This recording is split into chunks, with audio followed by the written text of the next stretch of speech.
Bina is a movement for social Judaism and for Judaism in quite a secular way. We see Judaism more as a culture rather than just a religion, so a lot of people can relate to what Judaism can be for them. We do sessions with limud and text for young adults, for teenagers, and all the way to elderly here in our house. And the house is open with a lot of gratitude to the Montreal community and the Federation that has given a lot of funding and support to this place, to this house, and the things that we're doing here. I wanted to welcome you into this place that used to be many things, but it's a Turkish house. I know you've seen the old city, so as you can see, it has a joint yard coming from all of the other doors, so it's kind of a community place as well, sort of a place for gathering for many communities that come here and join us. As I said, we have many groups that come and study here. Some of them are from Beersheba and some of them from outside of Beersheba that are coming to volunteer here and to do their gap year here or their army service here and different programs that we have here in this place. And I'm going to say that it might be confusing. We don't usually have this beautiful panel here, but we wish maybe to have some sort of connections in the future. But we do have several connections with different communities here. We have great partnership with Ajit, with different programs that we're trying to do together. And this place is quite unique in the way that just around the corner from Chabad House, and they sometimes just pop in to see what are we doing here and what do we have to do, what am I as a Jewish secular young woman has to do with the Bible and what it means to me. So I think it's an interesting partnership that we have here in this area in the Old City. And I hope you'll enjoy your stay here. Thank you very much. When we planned this tour in Beersheba, the first thing that I thought about was really new to Bina. At least in the end of it, in the Beersheba Old City. This is a place I study here in the last year, about a year ago. I also was given some courses for some volunteering kids that are coming here to help in Rat and elsewhere. And the second thing that I thought of is bringing this beautiful panel with the help of my dear friend Roxana. She will introduce all the panel members that will maybe present some of the more interesting things that are going on in Beersheba. Unique relations, unique combination between groups. Maybe from us, it will go on and on to the rest of Israel and elsewhere. So please, Roxana will introduce the panels. And thank you, Chavatzela. Thank you so much for introducing. And my name is Roxana Golan. I live in Omer. It's a town here by Beersheba. I'm an active member in the conservative community in Omer, in my town.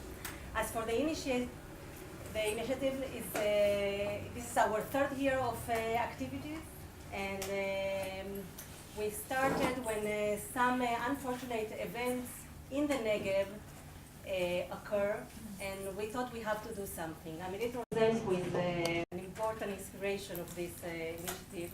She couldn't make it today to come here. She wasn't able. But we thought we have to do something. And we made contacts between religion leaders, spiritual leaders in age that live here in the Negev. And here we live side by side, town by town. We meet in the public space everywhere, in the cafes, in the restaurants. Yes, all the different cultures we meet everywhere. But we don't really know each other a lot. We don't know the cultures of each other. And we thought that we need to, and we know a lot through the media, actually. Through the media, we hear about things and about events that are done in name of God, in name of Allah. And here in the group, we try to create a dialogue and to see what religion and faith can cure, can heal, instead of separate. And we go through a lot of studies and learn during these years, all the group, and we discuss a lot of different values and different things, and we try to understand different things. And And I will let the panel, each member of the panel to introduce himself and to tell us why it's important for him to be part of this initiative. And we will be ready to ask questions and to see what is interesting for you. Thank you. All right. Hello. Hello. My name is Michael Gretz. I'm a rabbi of Kilat Magen Avraham, which is the conservative synagogue which Roxana is a member. In Beersheba. I'm not the rabbi now. I'm retired quite a few years. But I was the founding rabbi of this synagogue, and it's now going into its 44th year, I think. I was very active in founding the Masorti movement, which is the conservative movement in Israel. Very active in founding the Shechter Rabbinical School, which is a kind of appendage to the Jewish Theological Seminary in New York, and it trains rabbis in Israel for Israeli communities. So I've done quite a bit of organizational work in my life, and right now, over the years, I wrote a lot of articles and some books about what I thought was going on, or what should go on, really, in a renewal of Jewish civilization in the new state of Israel. And that's now being collected and made into our website, which you can actually find if you're looking for it.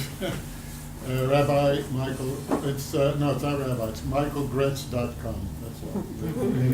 That takes you to a Hebrew site. There's a little button there that says English, and most of the writings in Hebrew are in English as well. So if you're interested, you might want to look at that. So that's what I've done. Now, I have been involved in interfaith dialogue also for 40 years in the Negev. I was one of the first Jews to reach out to Muslim clergy and try to have an interfaith dialogue. That was also as a result of some terrible terrorist activities that took place here. And over the years, we've managed to, it's had its ups and downs. It's never organized.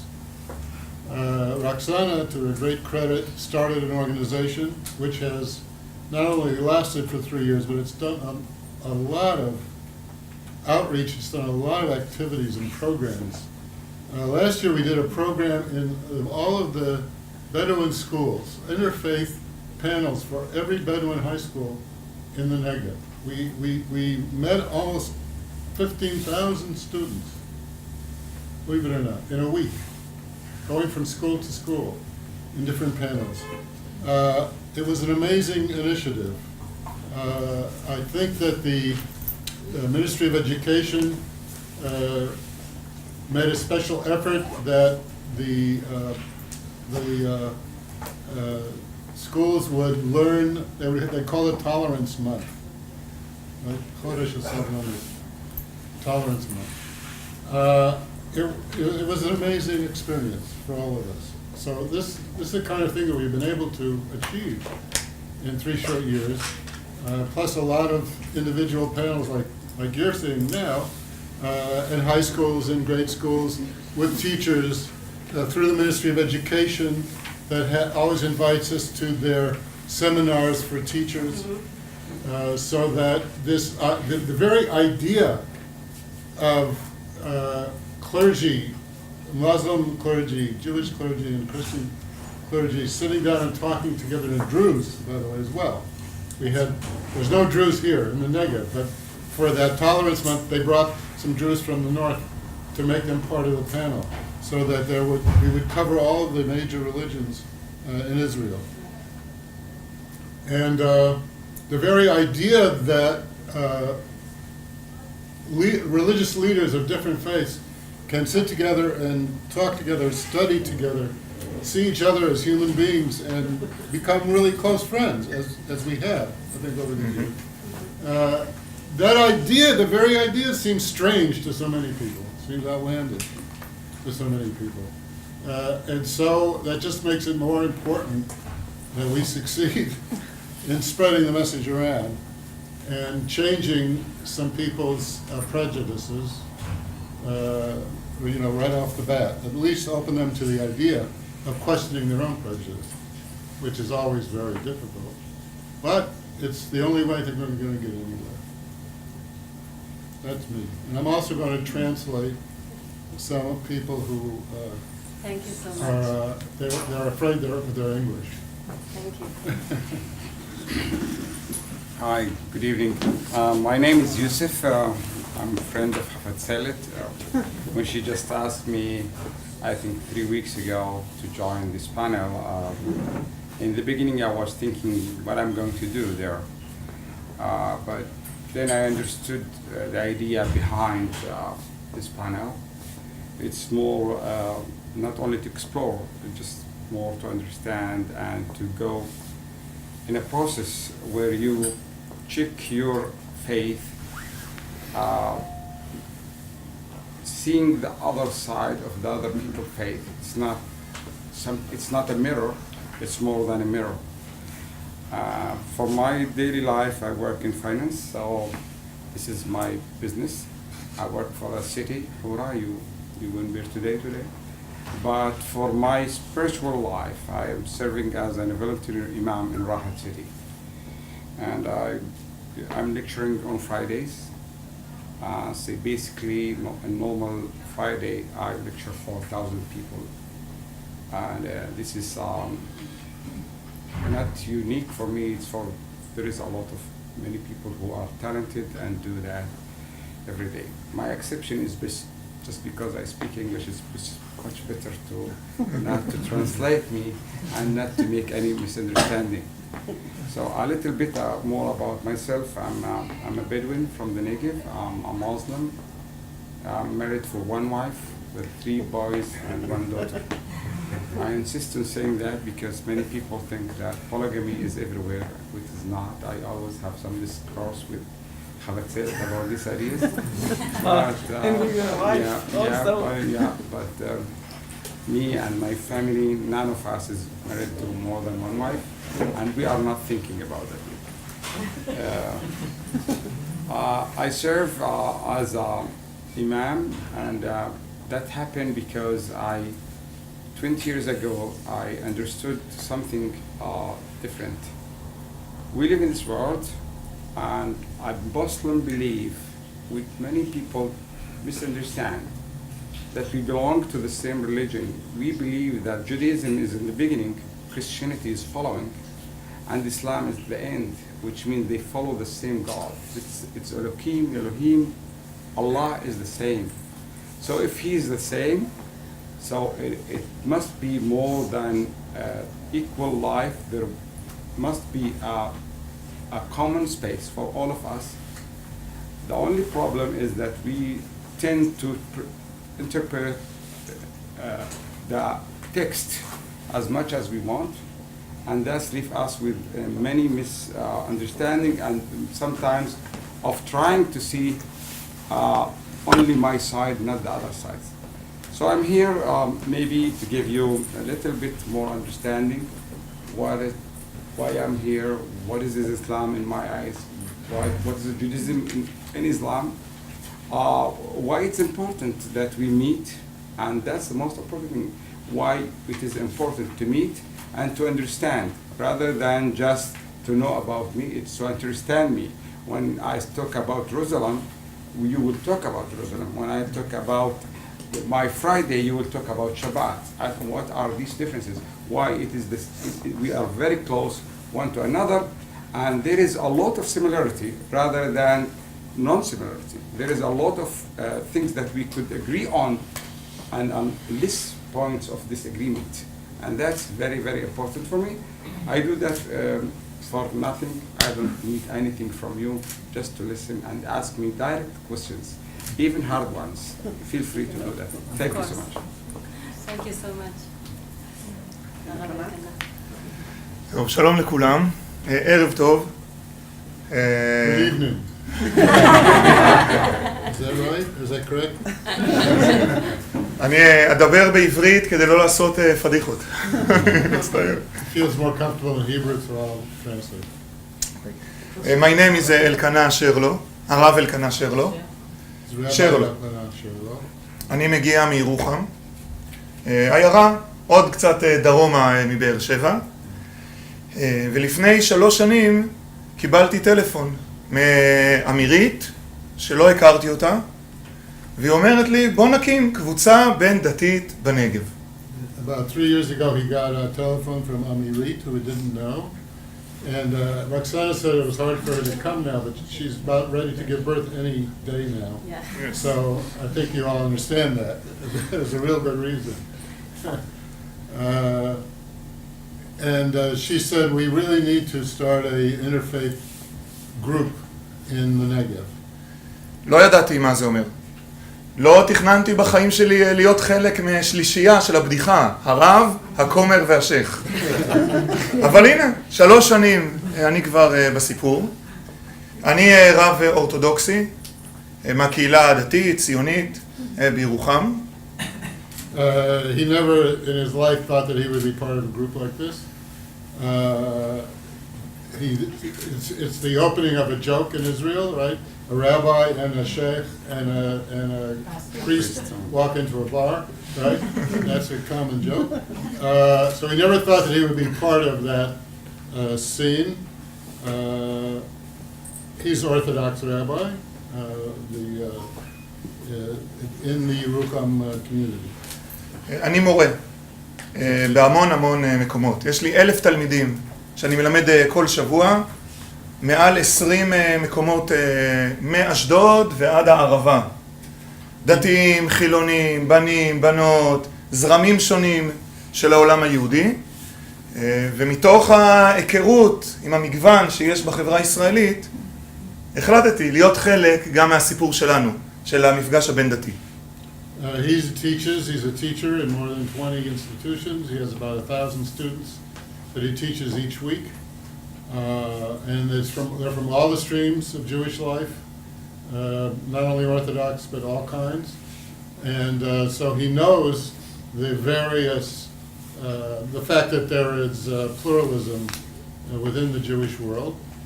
And so when he was approached about something that also made bridges between different religions, he said, oh yeah, that's probably possible. אוקיי. מה מוביל אותי בקבוצה שלנו? ההתחלה בבריאת העולם, בגן עדן, כל בני אדם שווים. כל בני אדם נבראו על ידי אלוהים. סוף הסיפור, מה שאנחנו מכנים אחרית הימים, עולם של צדק ושלום ואחווה ואמונה, והבעיה היא האמצע. Right. He says the beginning of the story is clear. All humans are equal. They're all created by God from the Garden of Eden. Right? The end is also clear. There's going to be a period of peace and love and no war, and everybody will, actually the Bible, even the prophets say that the Jerusalem will be a house of prayer for all nations, for all peoples. Right? So the problem is what's in between, right?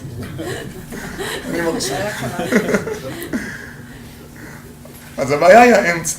והאמצע זה באמת מסובך.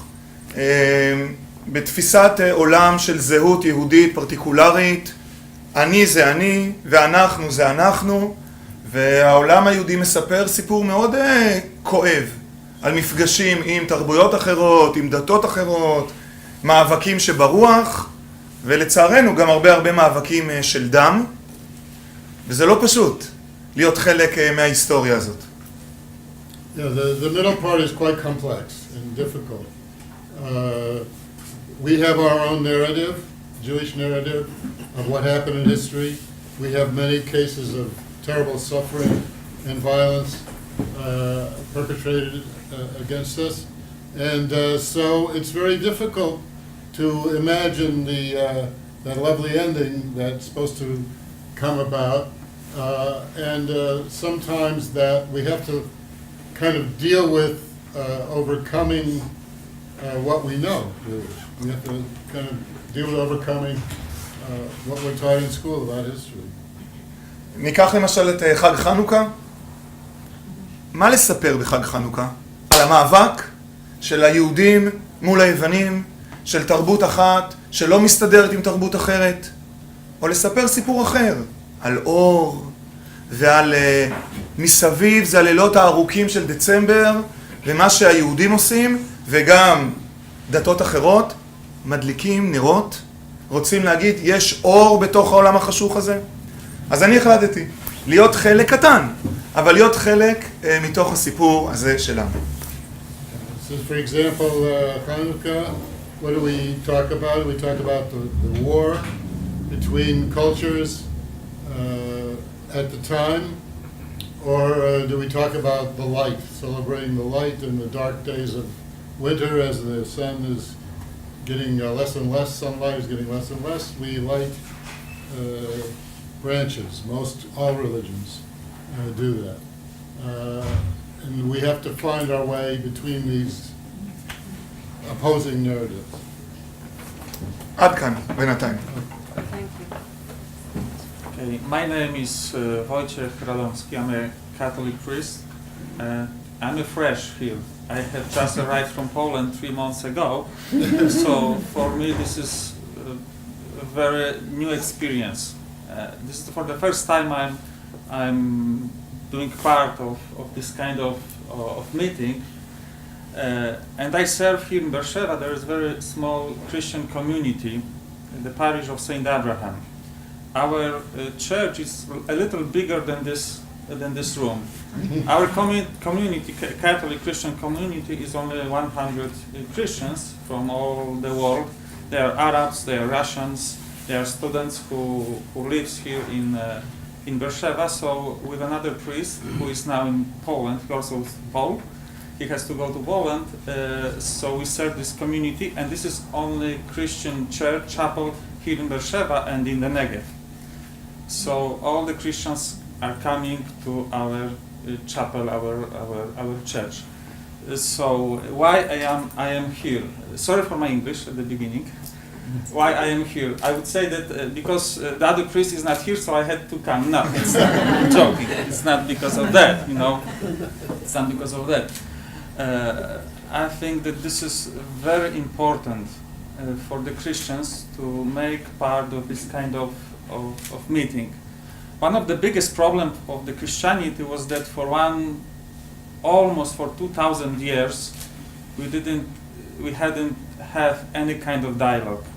After the Vatican Council, it started, but for more part of our history, we didn't have any kind of relations with the Jews, with the Muslims, and this was the reason of the very mistakes and the errors in our reciprocal history. Then, as you know, I don't know if there is any Christian here, but you know that we cannot understand Christianity without Judaism. Already more than 3 popes, they said that we cannot understand Jesus without the Judaism. So often many Christians forget this very important fact. They do not know what does it mean to be Christian. They do not know who is Jesus if they don't understand the background of our religion. Because the background for the Christianity is the Judaism. So this is very important to participate in this kind of dialogue. As Roxana said at the beginning, we know each other, unfortunately, through the media. We do not know each other personally, and this is very important. And the second reason, I would say very personally, as I told you, I'm from Poland. From this part of Poland, which before the Second World War, my grandparents said to me, half of the population, they were Jews. I can say you that in the city which I come from, there were 2 synagogues and 2 churches. Half of the population, there were Jews. Half of the population, they were Christian. So it was quite natural for almost 1,000 years in Poland, now this is part of Ukraine, because the border was changed, that the Jews and the Christians, they live together and they make part of the same country. And as my grandparents, they already died, they said to me that it was quite natural that their neighbors, they were Jews, that on Saturday they were celebrating Shabbat, on Sunday they were celebrating Sunday. So it would be something strange for me not coming here as a Pole. Someone who comes from the country where for many, many years they were making part of the same country, the same society. So this is, I would say, should be for me something natural to make part of this panel. So, thank you. Maybe we let the audience to ask questions to if any. Want me to be first? Sure. There's someone before you. So, okay. So, if I understand, my name is Csaba Nicolényi. I'm part of the Canadian delegation from Concordia University in Montreal. So, if I understand, this is not the first time that you meet together, right? No. You've been meeting together regularly, off and on for some time. Is that? So if I understand it, so what do you do? What do you talk about? Are you reading texts? Are you talking about ideas? And if it's ideas you talk about, how do you decide about what to talk about? If you do things together with the respective communities, what is it that you do? What do you do? Thank you. אני אדבר? כן, אתה יכול לענות. הבנת מה שאני... כן, כן, לא, מבין, אני פשוט לא יודע אם לי... אתה גם יכול לדבר באנגלית, תנסה, אולי זה ילך. לא פה. אתה דבר. There's Canada, they don't speak English that well.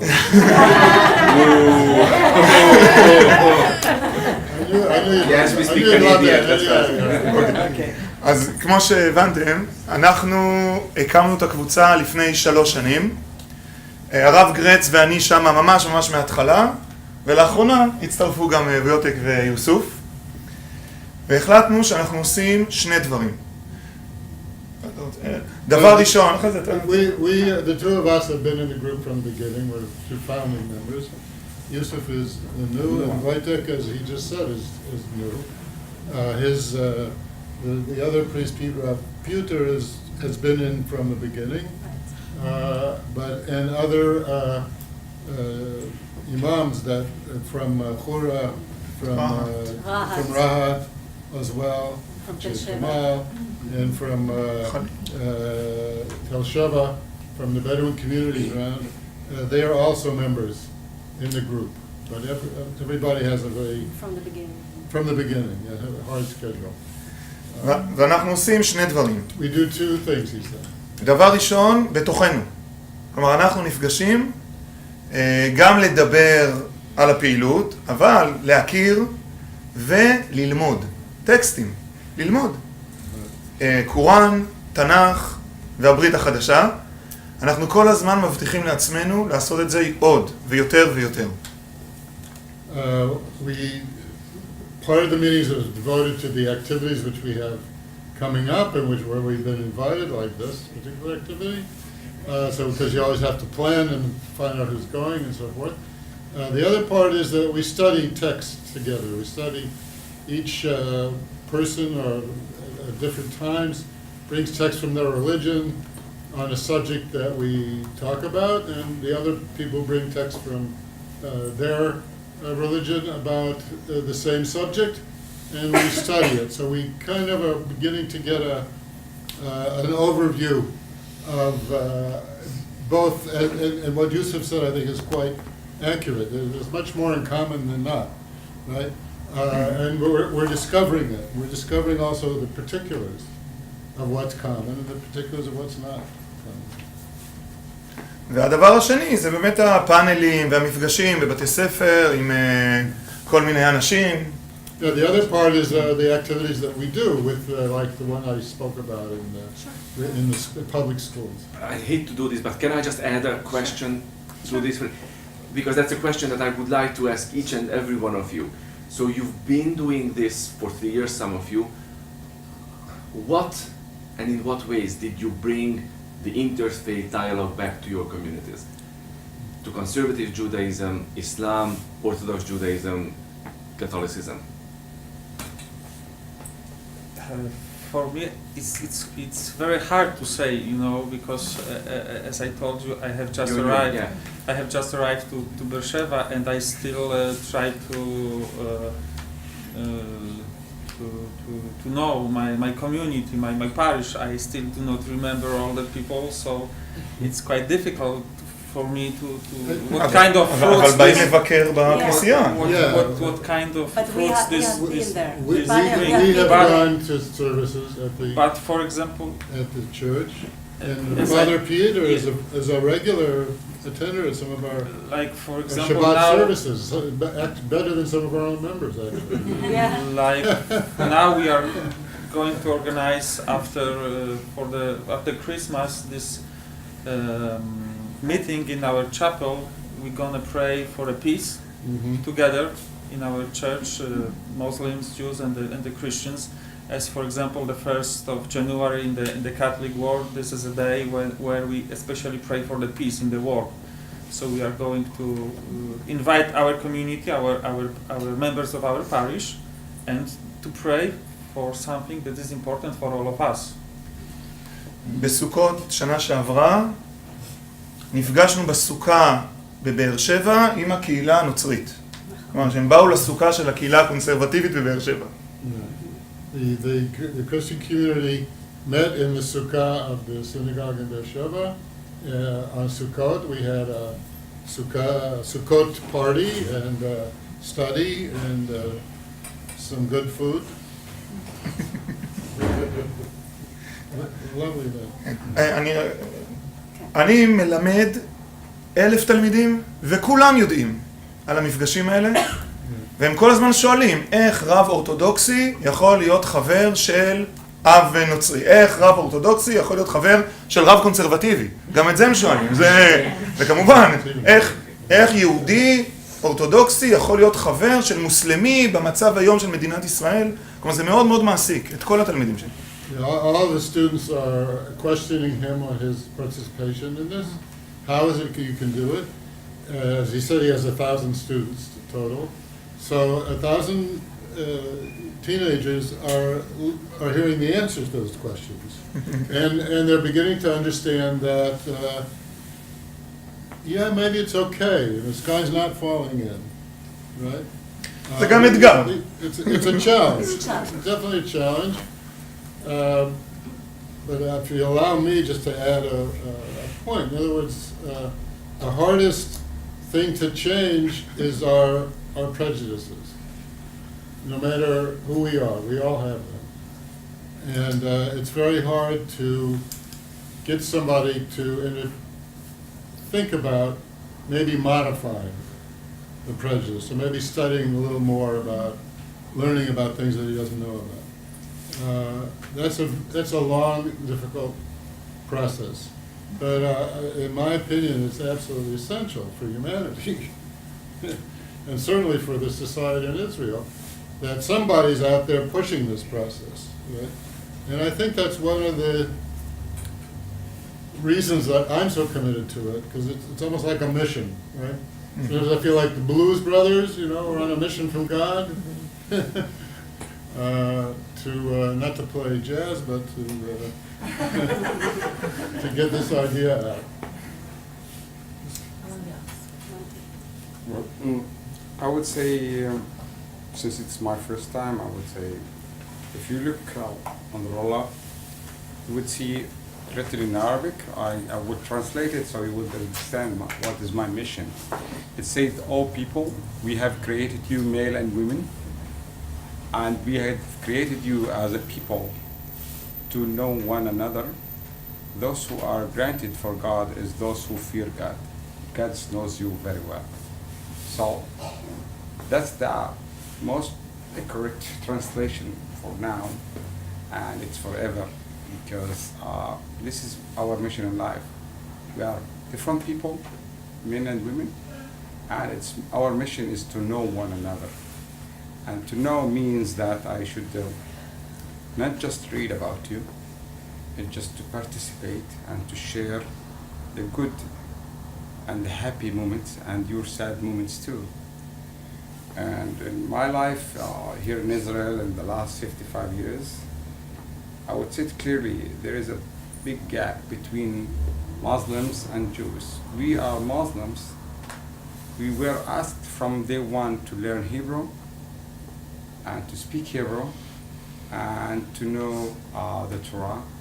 So I could right now read and write and speak, and it could go to Bereshit, special Ma'amad, whatever. And I examined that in my matriculation. But the majority of the Jewish community never did that. So I have more experience and I have more understanding of the Jewish holidays. And I know about Judaism more than they expect, especially if you read the Holy Book of Quran, you would see that Moses was mentioned more than, I think, 25 times. Judaism is there in every surah, in every phrase almost, while people don't see that. How come? How come? Because we believe in common space. We are not only seeking common ground, we are living in a common ground. Basically, by the word itself, if you look right now, the main crisis here is because we share the same sphere. We have to work hard to understand one another, and that would give us more opportunity to take complex situations, to ease them, to enable them for more understanding, and to leave us to become the most important thing, human beings. To take out the beast that's in our side, the beast that sometimes called us as a Satan or shaitan. This, to take it out from the human beings, which is normally control some mind of us and decide to make the destiny of others controlled by my side. That's my main goal in such talk like this, or any planet, or any moment in this life. This is my mission in life, to bring peace and prosperity and to understand the other. I will not ask you ever to become Muslims. I will not convert you. It's up to you if you ever wanted to be converted to Islam. But it's my mission to let you know about me without any mediation, directly. That's the main cause I think I would do ever. And I'm happy for this opportunity, and I hope there will be more in the future. Thank you. Okay. I would like to ask two questions. First, if obviously there's a political meaning to those meetings. Do you take it out and speak with politicians or approach politicians about this initiative? That's A. And B, for the young, please. It's not the same. It's not the same Jewish conservative and Jewish Orthodox or Christian. It's not the same. The Muslim is different. How do you cope with it? Or all of you, how do you cope with it? Thank you. I have to understand, to cope with what? That, I mean, the Christian and the Jew in Israel, they don't have a territorial fight. The Jew and the Jew, they don't have a territorial fight. Okay.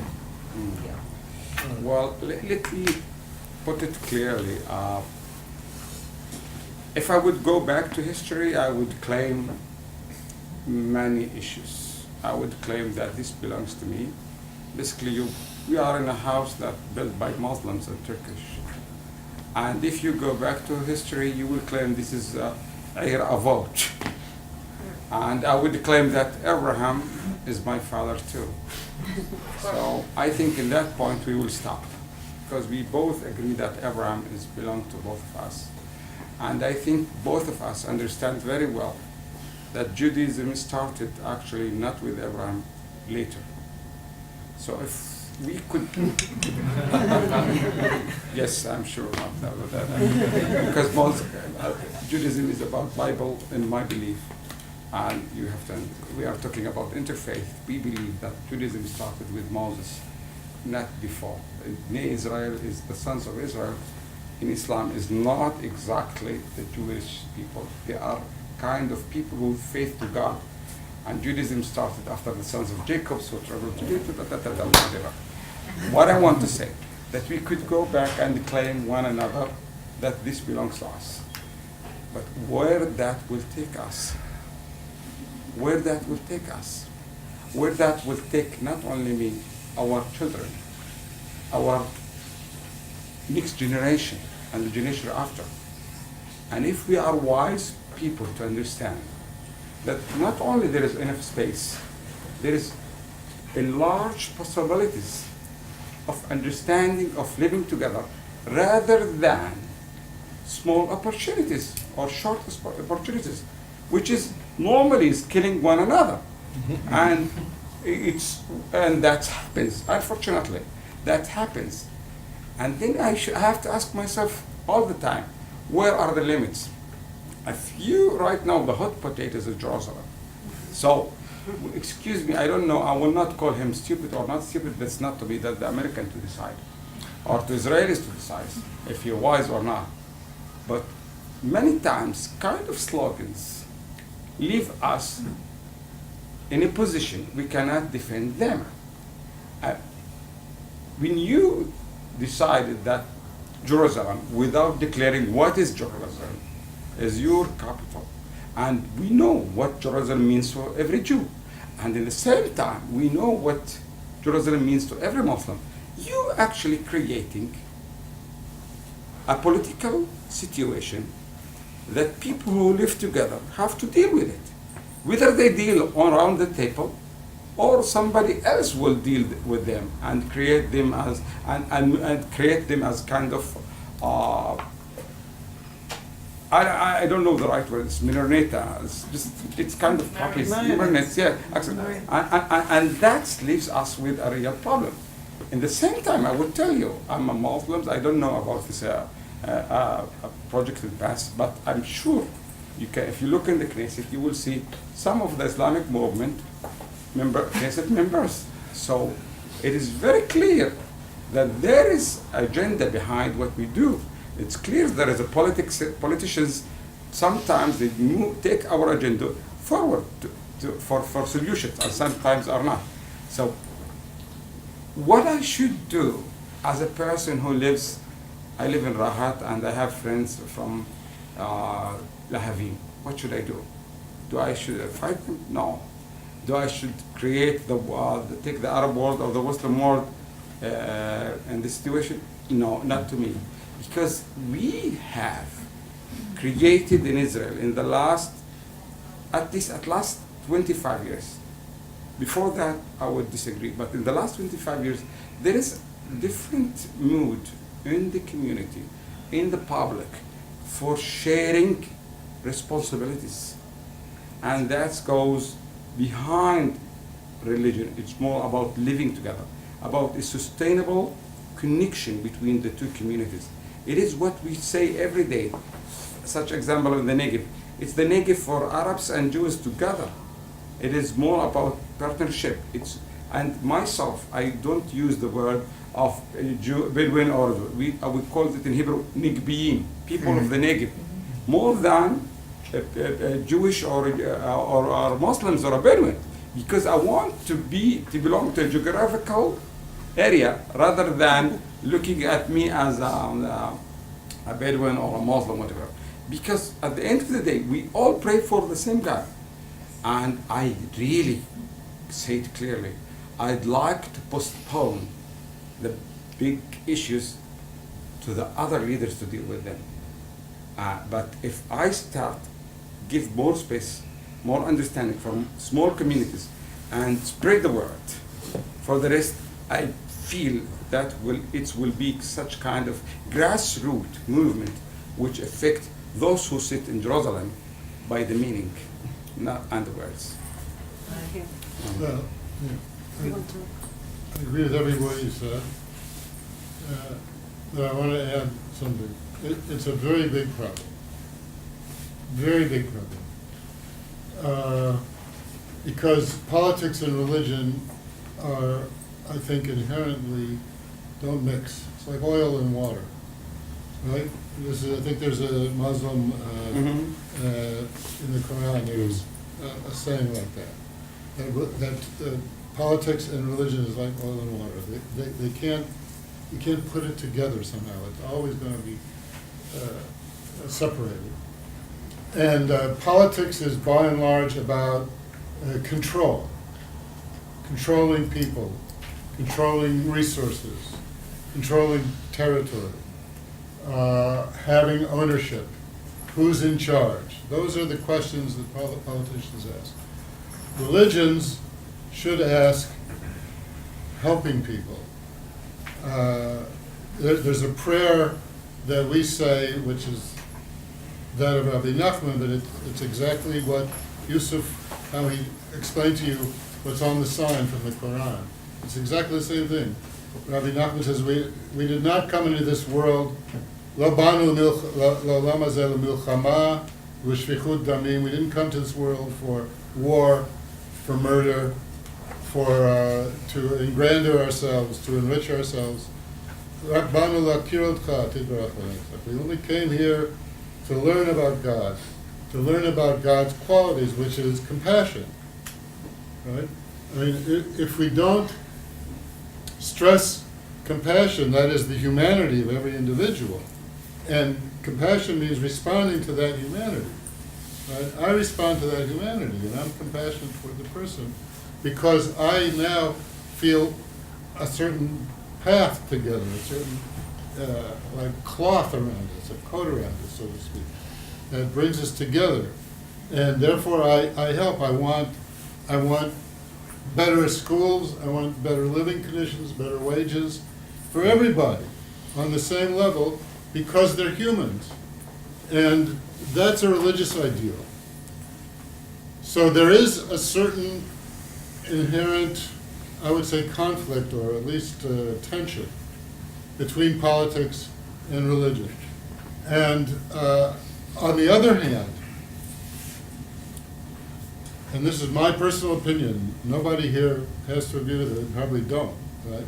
But I just want to tell you that I personally believe that a movement like ours, a movement which is stressing the idea of humanity as the first highest quality to which we strive in laws, in resources, in budgets, right, to get humanity and help people live and make sure that their lives are as good as they can be. We need a movement which makes that point, for which that's the goal of their existence, as a religious movement. And saying that that's in the name of our religions. We need that in politics. We need a balance. We need a counterweight, a counterbalance to the politicians who only think about control and taxation and what that can get them. Right? And then we find out one day on the side that they figured some of it can go into their own pockets. Right? We need a political movement which is going to stress the other thing. I think so. I mean, we're not ready for that yet. Right? And we find it hard to even fathom that idea because we're all so different from it. Right? But I don't see how we're going to make a dent in the thick skulls of the politicians running the place if we don't have a political opposition with a lot of voters, because that will wake them up. Right? So that's my personal feeling. And if you look at my website, you'll see some of the things I've written about it. I'd like to add one small thing that people normally forget to think about it. What other option we have? What other option we have? To do nothing. To do nothing. So I choose to do something. And that's the main idea behind faith. It's not to just to become you and believe in God on doing nothing. It is believing in God means to do. And so it is in every religion. You have to do something with it. And to do is to practice your faith by spreading love and tolerance and understanding to others. רגע, אני אחזור לבסיס של הקבוצה, שהתחלנו באמירה, אנחנו בנגב לא הולכים לפתור יחסי ישראל ופלסטין. בסדר? לא הולכים להביא שלום, לא יודע מה. אנחנו רוצים קודם כל ללמוד בינינו וללמד את התלמידים שלנו, את הקהל שלנו, לחיות ביחד בקניון, לחיות ביחד במחלקת יולדות בסורוקה, לחיות ביחד בסובלנות בכבישים. קודם כל, זה מה שהעסיק אותנו. As he said, when we began the group, and I think we still are of the same mind, this group is for the Negev. And we said from the beginning, we're not going to solve the Palestinian-Israeli issue. We're not going to be able to tell the Knesset which way they should vote on anything. But we want to develop relationships and understanding and hakara, meeting, actual physical meeting between the Muslims and Jews who are living together here. And what's unique about the Negev, which we've kind of hinted at, is that we do live together here. You go into any restaurant in Beersheba for any meal, you'll find there are as many non-Jews as Jews there, right? I'm amazed all the time. If you go into any pharmacy of the Negev, you'll find that at least half, if not more, of the pharmacists are Muslim, Bedouin, women and men, right? Doctors, right? And so forth. The Negev is different in many ways from the rest of the country, and one of the ways it's different is a much more, I would say, natural interrelation between Muslim and Jewish communities, which, because we don't have a real territorial dispute here, I mean, we do have, but yeah, but I agree with all the Bedouin. The problem is the government. The Israeli government have been idiots. So, all right, go ahead. ולכן אנחנו קצת מרחיקים את הצד הפוליטי מהקבוצה. יחד עם זאת, כשקורים אירועים בנגב, אנחנו חייבים להתייחס אליהם. אז אני אזכיר שני אירועים. האירוע האחד שהיה באום אל-חיראן, חבר שלנו, השייך טראד, השייך מחורה, הוא חלק מהסיפור שם. ישבנו כקבוצה לשאול מה עושים. בלי להיכנס לסיפור הפוליטי בין המשטרה לבין מה אנחנו כחבורה של אנשים דתיים שחיים בנגב ויש לה חברים שחיים בחורה, מה אנחנו עושים? זה היה דבר ראשון. דבר שני, הפיגוע שהיה בערד לפני שבוע, שחייל נרצח שם. שוב, זה מאוד קשה להפריד בין הסיפור הפוליטי, אבל אנחנו חיים בנגב, וזה שני אנשים בדואים שרצחו חייל. מה אנחנו עושים עם הסיפור הזה במרחב שלנו? אז בזה אנחנו מתעסקים. זה חשוב לנו. We have a kind of a committee as a group. We ad hoc committees come to make a statement in the name of our group about issues like the tragic death of the fellow in Khura, near Khura, about a year ago, and the recent stabbing of a soldier in Arad by some Bedouin from the Negev. And we try to, we make public statements about it. I remember that in the case of what happened in Khura with this man who was falsely accused of being a terrorist, and I think that we visited the family. We visited the family to comfort them, and so forth. So we do make statements about things that happen on the political front, but not political statements. They're statements about religion and about seeing the humanity of the other. I think that this is very important, and we as spiritual leaders of our community, we have some kind of responsibility for our members of our community. And this is very important, that to say to them, to teach them that religion cannot be ever the reason of conflict, of terror, of violence. And this is very important. I must say that already as a Christian, we repeat that those who commit crimes in the name of God, they are not true believers. There is a false religion. And we have this kind of responsibility for our members of the community, that we have to say to them, this is not the way, this is not the true religion. If you think in that way, you are wrong. And this is, I think, very fundamental. This is in the Act of the Apostles, in the New Testament, there is a phrase that St. Peter says, we have to, in some cases, we have to obey more God than the politics. And God's teach us, at least in the Christianity, we have two commandments. Shema Israel, this is the first one, and the second, love your neighbor as yourself. And this is much more important than the politics.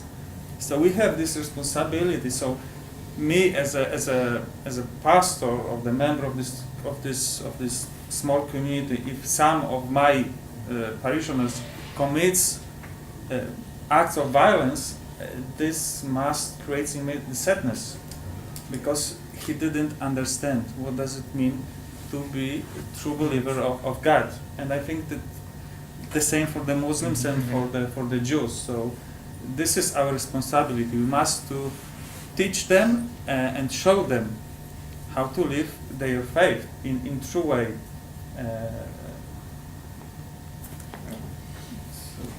I will let you ask question, and then we can answer all of them, because otherwise I want to let everybody to ask. Okay. I'll ask a question that will be a little bit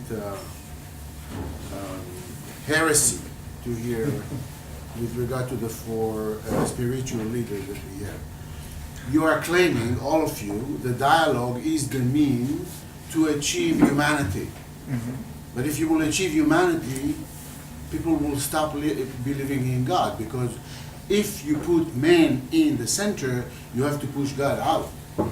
And it seems that to some extent, your preaching is going to self-defeat your argument, and maybe that's part of the problem. I will be connect, because we researchers need to spoil things from time to time. I'm just curious. I mean, you describe what you're doing as a grassroots movement, and I want to put a question mark on this, because if I will go to the common person in Be'er Sheva or in Tel Sheva or in Rat or elsewhere, I'm not sure he could participate in this intellectual conversation. Because most of the people in Israel, and the Negev is not unusual, lives in their own community. They not necessarily know other people.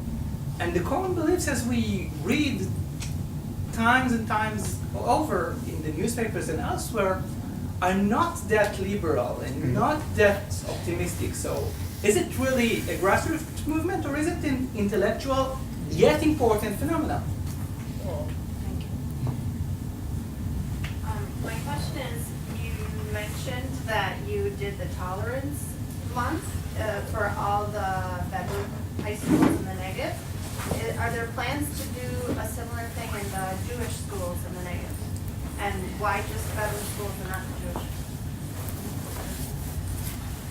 And maybe last thing that somehow echoes here, as Israelis who live in the Negev, or in general Israelis, will probably agree with me that there are very few common spaces. Yes, we meet in the pharmacies and the shops, and there are many more public spaces that we share. It doesn't mean we meet there. In fact, we hardly overlap in Israel, to the extent that even religious and seculars don't overlap in Israel. In a weird way, in such a small space, we manage to walk without meeting each other. And my question is, is that a challenge we're trying to reach? And if yes, can you give some examples? And is there any attentiveness from the government? Because at the end of the day, I would imagine that maybe the Ministry of Education would like to somehow. הלוואי. Because at the end, these places have to be created artificially at the beginning. So that's my question. Thank you. We were recently in India, and one of the places that we visited was in Dharamsala.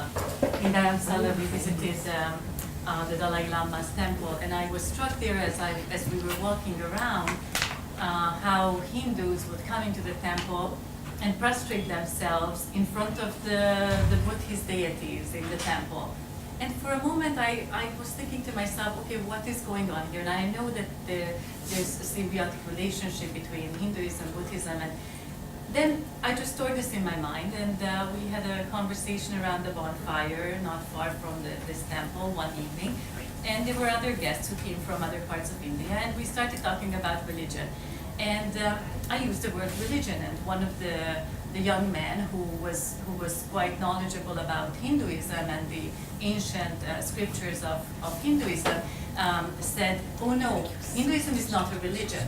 And that made me problematize and think about the relationship between religion and how do we define religion and spiritual. And he said Hinduism is not a religion.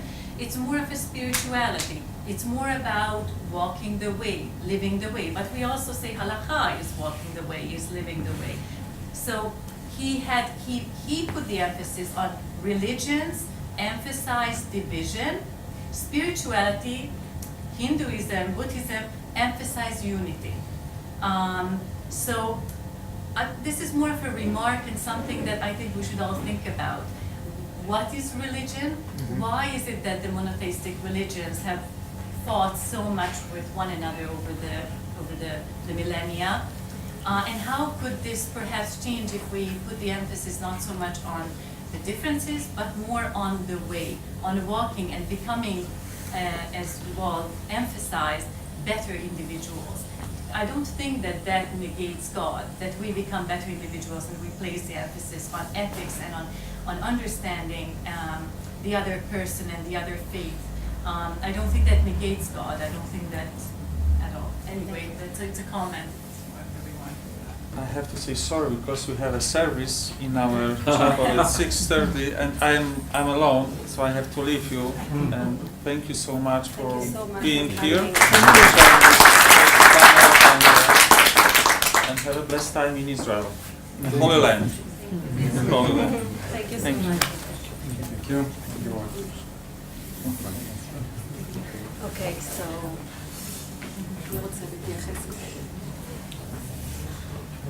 Yeah, you can start all over again right now, right? Don't remember.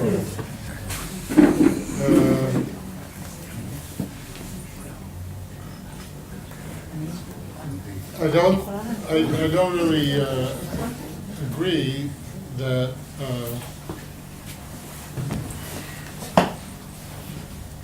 putting humanity. The question is, what do you mean by humanity? I don't think that necessarily implies there's no room for God. On the contrary, I don't think that you can have real humanity without a sense of divine, without a sense of something greater than humanity. Humanity has to have something which is beyond itself in order to be humanity. That's a philosophical issue. But I don't agree with the premise. The holy name of God, according to some of the Hasidic masters, is Adam. It's human, man. And that's more or less the way I would go with it.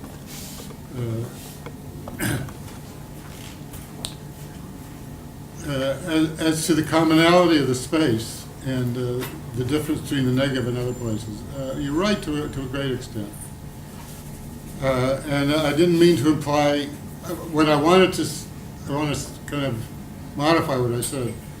I think that the possibility is greater in the Negev than anywhere else in Israel to get people together to talk to each other, to meet.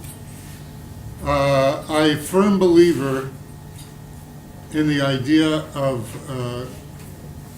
what, I forget the name of a modern thinker he called corporeal ethics of the body.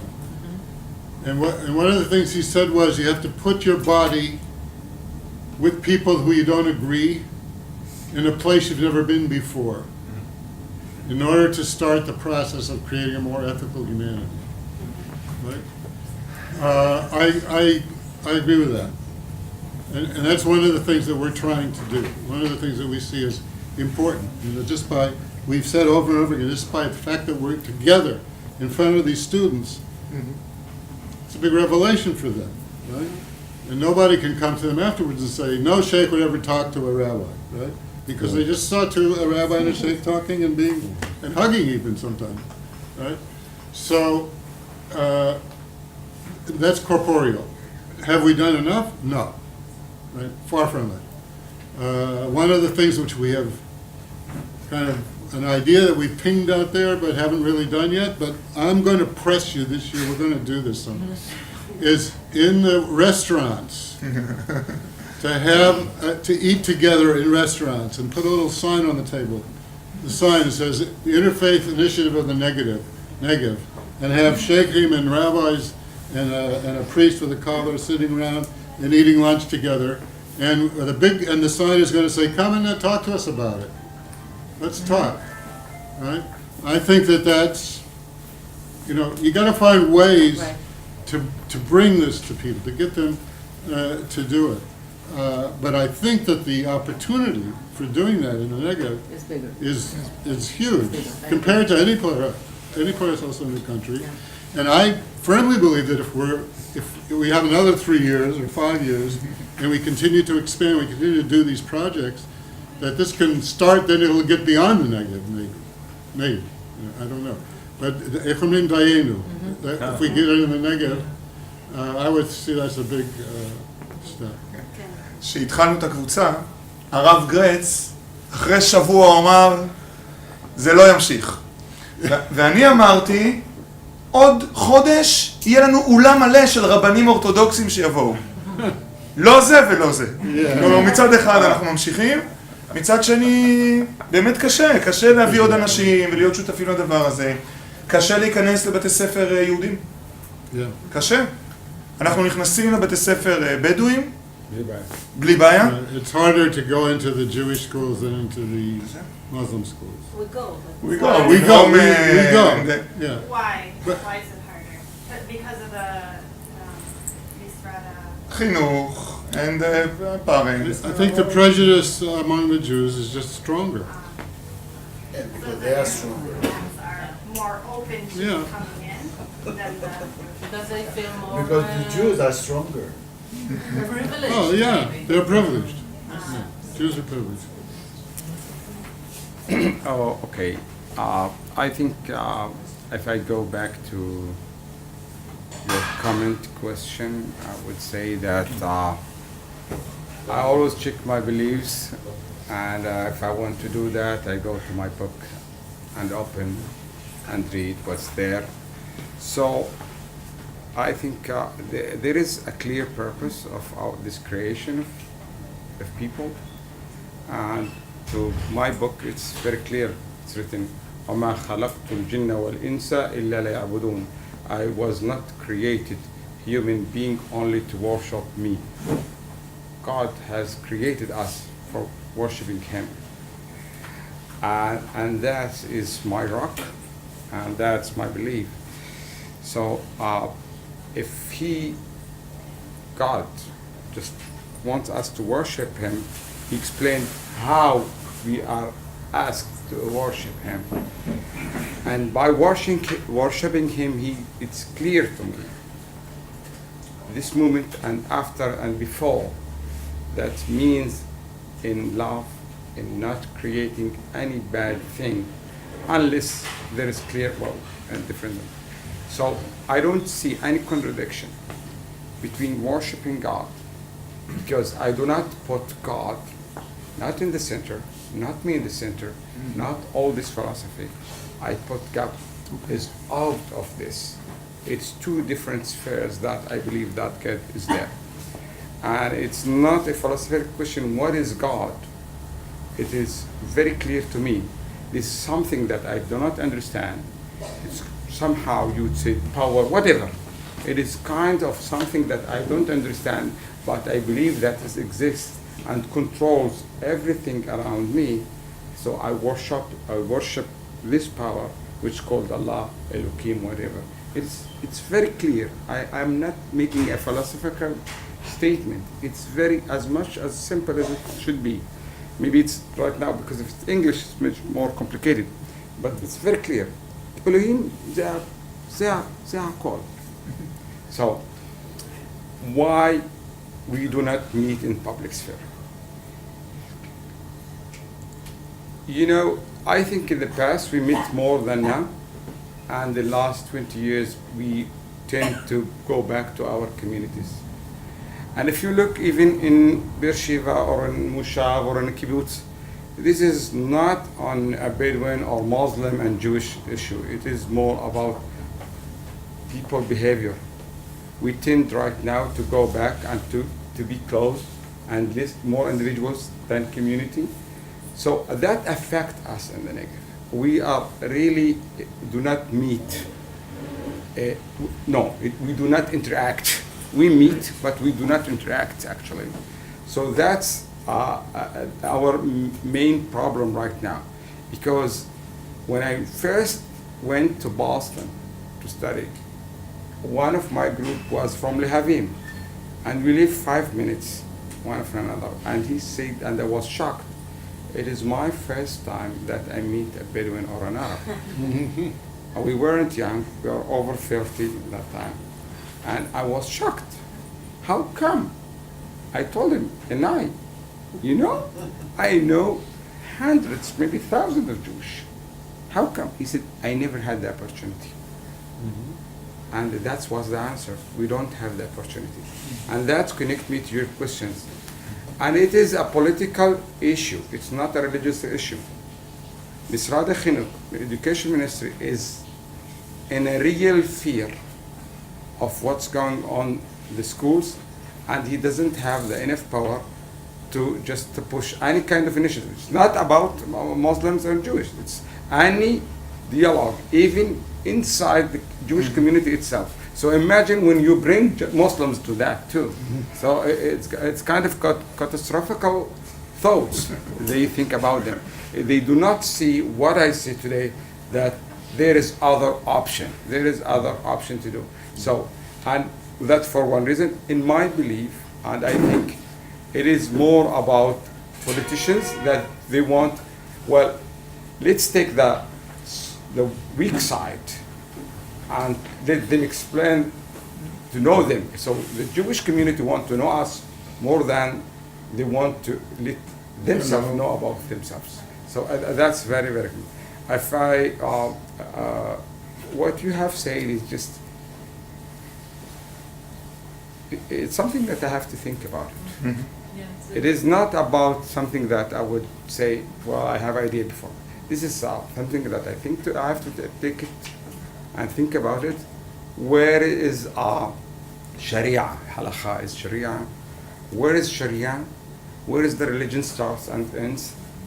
Especially because you are negotiating right now my beliefs, my hard beliefs, which talks about solid ideas that Yusuf himself, doesn't matter where he is and when he is and what he is, he practices Islam every moment.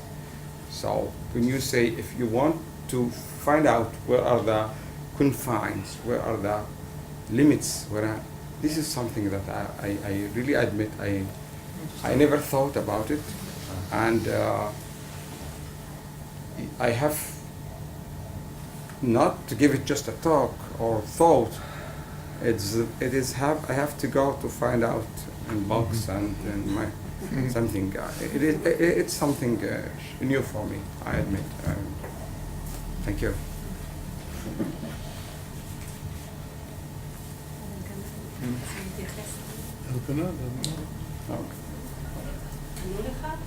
לשאלה שלו לא כל כך... I think that... הוא טוען שאתם אינטלקטואלים. I will say something else. I mean, you putting all the fault on the politicians.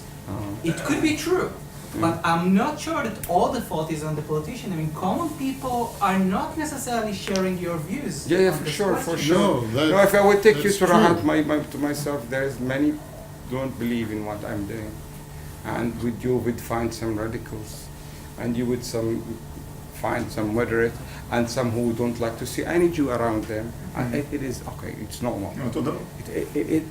It is normal.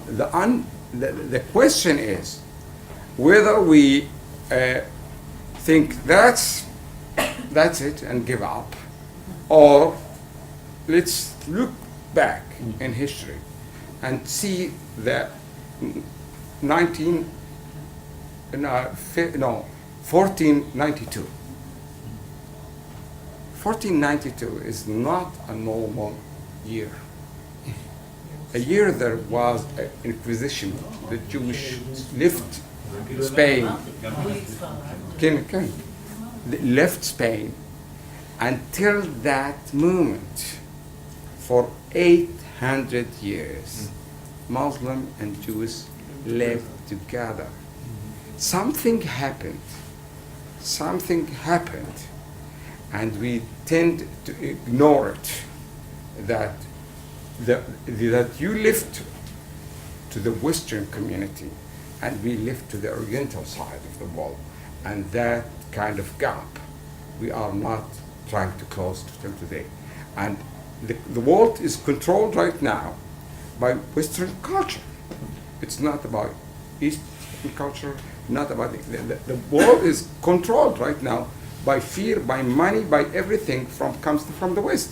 It is not about Muslims and Jews. It is more about controlling us. And if we stop for a moment and look to Maimon, Rambam, where he was, where he wrote this beautiful art and this beautiful poetry, where was that? If you could read Rabbi Maimon, Rambam in Arabic, for not just in Hebrew, and to understand that many of the poems in Arabic were written in the Andalusian poetry just to answer some beautiful poems written by Jews, and to understand that Ibn Zaydun and the whole Khalifas were in Spain, many of their ministers were Jews. Then you say to yourself, just a minute, this is not about interfaith. It's not about religion. And people tend not to see that. Tend to see what is selling, could be in CNN, BBC, not what could be in my house, in your house, and every day. I remember when we went to first time to the foreign minister in Israel, and they started a project called What is the Israeli House? And they made kind of experiment, give people to tell what is the Italian house. And people draw spaghetti and whatever. And they asked them to draw an Israeli house, and they were dark houses. So because of war, I still have friends who come from Europe, and they reject the idea to ride a bus, even from 20 years ago, from the Intifada. So you could see this is, we are talking about perception.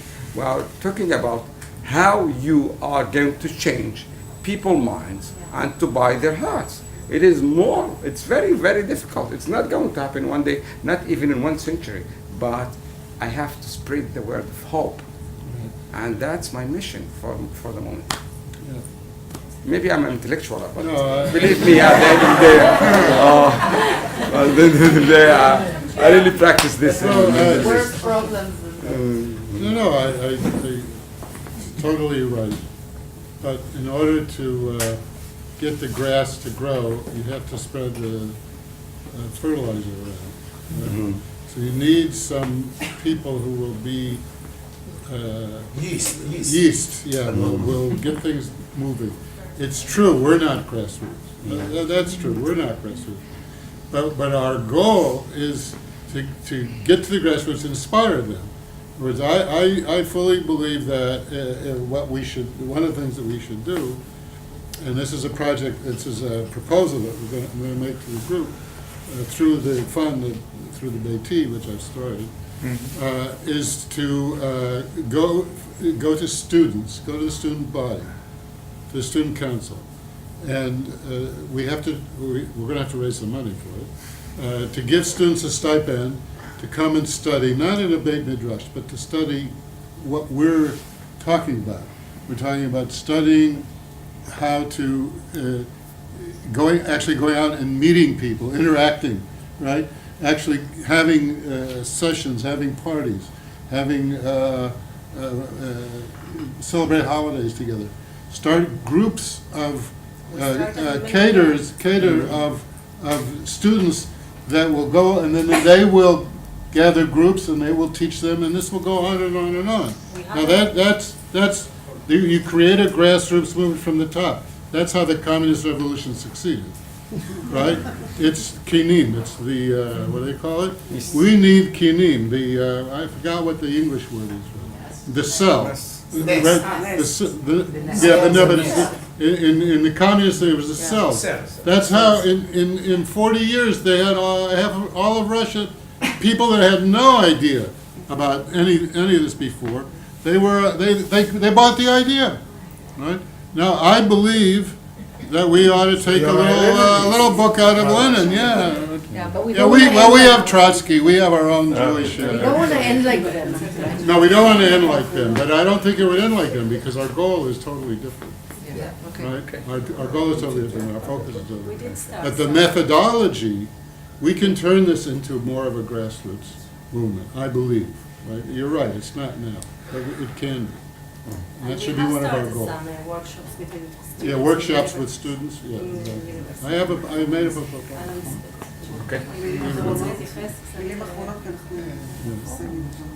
אחד הסיפורים הראשונים שאיתו התחלנו זה של חבר שכבר לא איתנו, הרב מאוריסיו. והוא סיפר שהוא ביקר בתיכון. חיים ארוכים. כן, כן, כן, הוא עבר לאמריקה. He moved out of the הוא סיפר שהוא בא לבקר בתיכון בדואי, והוא יושב על הספסלים, והגיע הרגע של התפילה. והתלמידים הולכים להתפלל, והוא נשאר לבד. ופתאום קבוצה גדולה של חבר'ה באים אליו. והוא מספר שהם באו, בהתחלה הוא חשש, עד שהם אמרו לו, באנו להיות איתך. ראינו שאתה לבד, לא היה לנו נעים שאתה לבד, באנו לשבת איתך. מזה אני מתחיל, כלומר דיברנו פה דברים גבוהים ואינטלקטואליים, אבל אנחנו מתחילים מזה, קודם כל מהסיפור של ההיכרות, ולהסתכל אחד לשני בעיניים, ובאמת להגיד, אפשר לחיות פה ביחד, ואני אגיד עוד משהו חשוב, כאנשים דתיים. כי אנשים אומרים שהדת מביאה את הבלגן לעולם, ואנחנו בדיוק רוצים לספר סיפור הפוך. דווקא אנשים דתיים יכולים לספר סיפור של סובלנות וכבוד, וזה הסיפור. He gave the example of Rabbi Mauricio Balter, who was one of the founding members of this group and who has betrayed the Negev and moved to someplace in the center of the country, so he's not here anymore. And he said the first time he went and spoke in a Bedouin high school, a Muslim high school,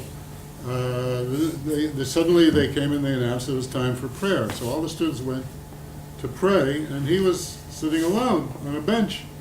And suddenly everybody left, and he was alone. And then he saw a group of young students coming toward him. He was a little afraid. He wasn't quite sure what they were doing. They're kind of walking, purposefully toward him. And they said, we saw you sitting alone, and we wanted to come and sit with you and be with you.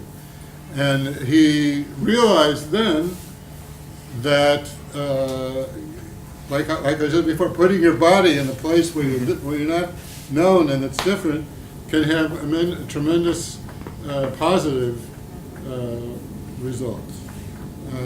And Elkanah wanted to say that this is one of the things that one of the goals that we have for the future. That's not everything is about intellectual. Yes. תודה רבה. Thank you so Thank much. you so much.